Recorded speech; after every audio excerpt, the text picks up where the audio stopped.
Bonjour, bienvenue à toutes et à tous. Vous êtes de plus en plus nombreux à suivre cette chaîne, Socio-Réflexivité, et j'en suis ravi. Le but, c'est pas d'avoir une masse d'auditeurs, mais une qualité d'auditeurs, des personnes qui tirent profit des thèmes qui sont abordés dans cette chaîne. Aujourd'hui, nous allons parler de notre sujet. Bien sûr, tout tourne autour de la sociologie du travail, des organisations, mais cela ne vous empêche pas de la poser, de l'appliquer à d'autres domaines de votre vie, parce que tout autour de nous est social et n'est que relation, interaction et interagissement. Aujourd'hui, nous allons parler d'un sujet important, un sujet qui fait souvent débat, un sujet pour lequel chacun a son avis et c'est normal. Et les champs disciplinaires également ont des significations et des définitions qui leur sont propres par rapport à ce sujet. On parle souvent de discrimination, voire de racisme dans différents milieux sociaux, au travail et ailleurs, dans d'autres relations. On pense souvent être discriminé de par sa race. Je n'aime pas trop utiliser ce terme parce qu'il n'a pas de sens. Une race, c'est une espèce. Les humains appartiennent à une seule espèce. Tout comme les animaux, on peut les classer en différentes espèces, des reptiles, des coloptères, ainsi de suite, ainsi de suite. Donc, la notion de race humaine, elle n'existe pas. Il s'agit de catégories d'humains ou de peuples différents de façon linguistique, géographique et autres. Donc aujourd'hui, au lieu de parler de racisme, je vais vous parler d'antispécisme, mais pas un antispécisme animalier, mais un antispécisme humain. Qu'est-ce que l'antispécisme? Anti, vous l'avez bien compris, anti, contre, opposé. Le spécisme, c'est la spécification. Donc contre la spécification. C'est ce que veut dire l'antispécisme. L'antispécisme est un concept ou une pensée philosophique qui est apparue dans les années 1970. Il provient des peuples anglo-saxons. Ce sont les anglo-saxons qui sont à l'origine de cette pensée philosophique et morale qui se détermine, qui se définit par le fait que on ne peut pas déterminer euh, une espèce. C'est-à-dire que l'espèce à laquelle appartient un animal n'est pas le critère pour décider de la manière dont on doit traiter cet animal.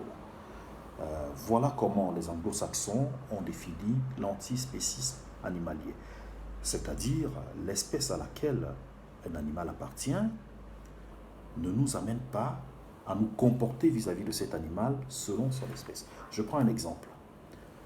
Un poulet, un coq n'a pas toujours pour vocation de finir dans une assiette.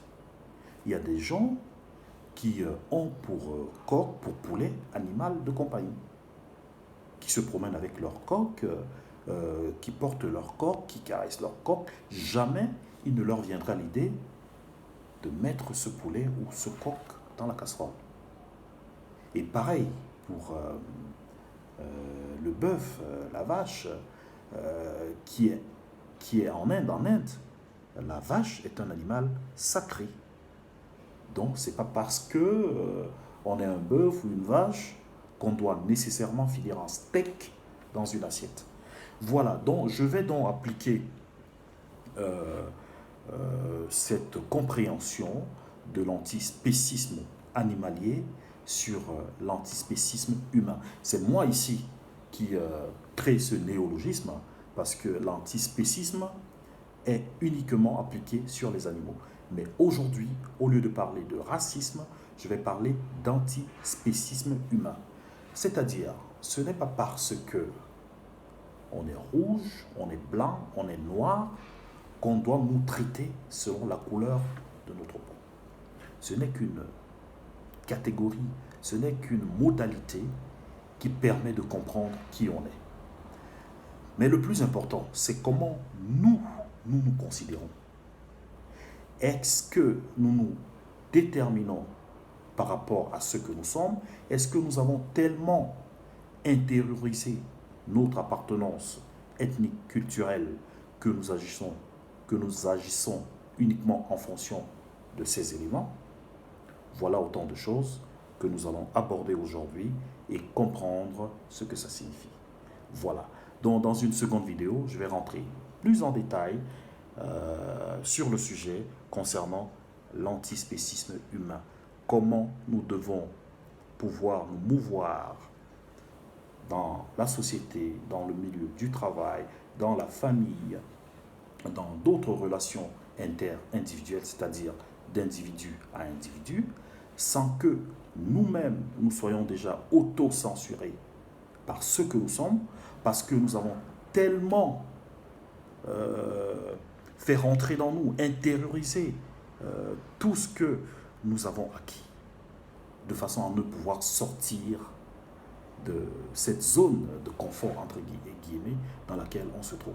Mais également, comment les autres nous catégorisent. Est-ce qu'ils nous traitent uniquement par rapport à ce qui leur apparaît aux yeux, à la couleur de notre peau, à notre taille, à notre âge, à notre poids, à notre morphologie?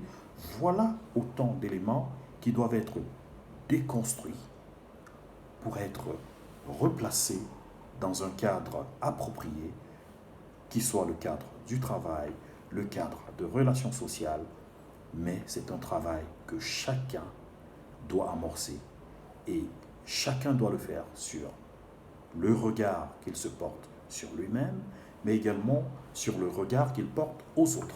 Ce n'est qu'ainsi qu'il est possible que les relations d'individu à individu puissent aboutir à quelques échanges que ce soit.